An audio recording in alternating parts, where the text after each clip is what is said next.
إن الحمد لله وحده والصلاة والسلام على من لا نبي بعد أما بعد أعوذ بالله من الشيطان الرجيم بسم الله الرحمن الرحيم وقضى ربك ألا تعبدوا إلا إياه وبالوالدين إحسانا إما يبلغن عندك الكبر أحدهما أو كلاهما فلا تقل لهما أف ولا تنهرهما وقل لهما قولا كريما মায়ের হাতে গর্বে মানুষ মা যদি তা সত্য হয় মায়ের হাতে গর্বে মানুষ মা যদি তা সত্য হয় মাই হলো এই জগতের শ্রেষ্ঠ বিশ্ববিদ্যালয়।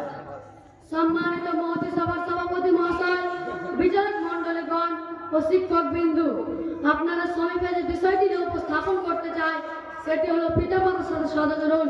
পিতামাতার সাথে সদাচরণ সম্পর্কে মহান আল্লাহ তাআলা বলেন, ওয়াকাদা রাব্বুকা আল্লা তা'বুদু ইল্লা ইয়্যাহু ওয়া বিল ওয়ালিদাইনি ইহসানা ইম্মা ইয়াবলুগান্না ইনদাকাল কিবারা আহদুহুমা আও কিলাহুমা ফালা তাকুল লাহুমা উফফিন ওয়া লা তানহারহুমা ওয়া কুল লাহুমা কাওলান কারীমা ওয়াখফিদ লাহুমা জানাহাজ যুল্লি মিনার রাহমাতি ওয়া কুর রাব্বিল হামহুমা কামা রাব্বায়ানি সগীরা। পালন করতে নির্দেশ দিচ্ছেন যে তাকে যেন অন্য কারণে ইবাদত না করো, পিতা মাতার সাথে শুদ্ধ ব্যবহার করো, তাদের মধ্যে কেউ অথবা উভয় যদি তোমার জীবন দশায় বার্ধক্য উপনীত হয় তবে তাদেরকে উহ শব্দটিও বলো না এবং তাদেরকে ধমক দিও না। তাদের সাথে শিষ্টাচারপূর্ণ কথা বলো, তাদের সাথে নম্রভাবে করুণাটা অবনত করে দাও এবং বলো, হে আমার পালনকর্তা, তুমি ওই প্রতি গ্রহণ করো যেমন শৈশবে তারা আমাকে লালন পালন করেছে। শ্রোতা মণ্ডলী, অত্র আয়াতে আল্লাহ তাআলা ইবাদতের পরে পিতা মাতার সাথে উত্তম আচরণের নির্দেশ দিয়েছেন। তার কোনো কাজে যদি পিতা মাতা কষ্ট না পায় সেদিকে লক্ষ্য রাখতে হবে, কোনো বিষয়ে তাদেরকে ধমক বা কষ্ট দেওয়া যাবে না, তার সাথে উত্তম আচরণ করতে হবে, তার সাথে সদা নম্র ভদ্র ব্যবহার করতে হবে, বৃদ্ধ অবস্থায় তাদের প্রতি হাত বাড়িয়ে দিতে হবে, তাদের জন্য প্রতিপালকের নিকট দোয়া করতে হবে। রাব্বিল হামহুমা কামা রাব্বায়ানি সগীরা। মুস্তামিনুল কুরআন পিতা মাতার সাথে সদাচরণ সম্পর্কে মহানবী সাল্লাল্লাহু আলাইহি ওয়াসাল্লাম বলছেন, আব্দুল্লাহ ইবনে আমর قال قال رسول الله صلى الله عليه وسلم لا يدخل الجنة عاق। আব্দুল্লাহ ইবনে আমর রাদিয়াল্লাহু আনহু বর্ণিত, তিনি বলেন রাসূল সাল্লাল্লাহু আলাইহি ওয়াসাল্লাম বলেছেন, পিতামাতার বিরুদ্ধে দানকারী জান্নাতে প্রবেশ করবে না। মুআজ্জাজ সামেন পিতামাতার মর্যাদা সম্পর্কে মহানবী সাল্লাল্লাহু আলাইহি ওয়াসাল্লাম আরো বলেন, নবী উমামা চান্না রাজুলান قال يا رسول الله ما حق الوالدين على والديهما قال الجنة قانونك।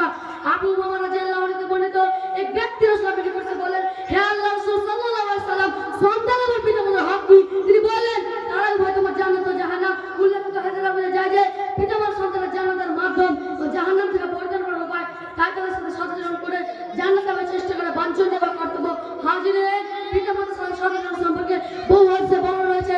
যেমন আব্দুল্লাহ ইবনে আমর রাদিয়াল্লাহু আনহু বললেন, নবী করিম সাল্লাল্লাহু আলাইহি ওয়াসাল্লাম জিজ্ঞেস করলাম, হে আল্লাহর রাসূল, আল্লাহর নিকট সবচেয়ে পছন্দের আমল কি? রাসূল সাল্লাল্লাহু আলাইহি ওয়াসাল্লাম বলেন, সালাত আদায় করা। আবার জিজ্ঞেস করলাম, তারপরে কি? রাসূল সাল্লাল্লাহু আলাইহি ওয়াসাল্লাম বলেন, পিতামাতার অনুগত হওয়া। আবার জিজ্ঞেস করলাম, এরপরে কি? তিনি বললেন, আল্লাহর রাস্তায় জিহাদ করা। হাজিরিন, অত্র হাদিসে প্রতীয়মান হয় যে আল্লাহর নিকট পছন্দের আমল সালাতের পরে পিতামাতার সাথে সদাচরণ করা। এমনিকে জিহাদের চেয়েও পিতামাতার সাথে সদ্ব্যবহারকে গুরুত্ব দেওয়া হয়েছে। পরিশেষে প্রত্যেকের জীবনে আকুল আবেদন, আমরা যেন আল্লাহর ইবাদতের পরে পিতামাতার সাথে সদাচরণ করতে পারি। আল্লাহ তুমি